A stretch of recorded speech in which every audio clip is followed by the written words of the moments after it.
வணக்கம். நாம் வாழும் வாழ்க்கை ஒரு சமநிலை.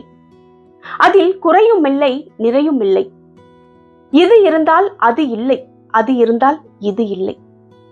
இயற்கையின் ஒவ்வொரு படைப்பிலும் முரண்பாடுகள் உள்ளது. வாடாமல்லிக்கு வாசம் இல்லை, ஆனால் ஆயுள் அதிகம்.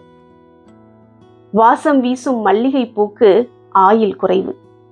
கொம்புள்ள மானுக்கோ வீரம் இல்லை, ஆனால் வீரமுள்ள கீரிக்கோ கொம்பு இல்லை. இனிய குரல் கொண்ட கருங்குயிலுக்கு தோகை இல்லை, ஆனால் தோகை கண்ட மயிலுக்கோ இனிய குரல் இல்லை.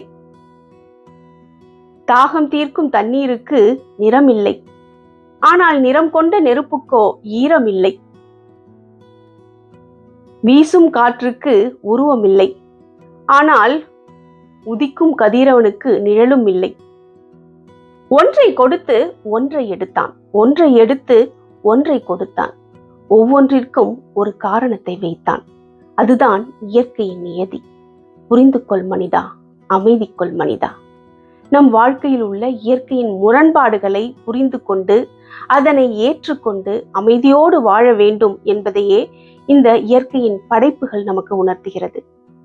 நம்முடைய வாழ்க்கையில் எதுவுமே நிறையும் இல்லை, எதுவுமே குறையும் இல்லை.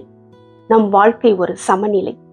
புரிந்து கொள் மனிதா, ஏற்றுக்கொள் மனிதா, அமைதி கொள் மனிதா.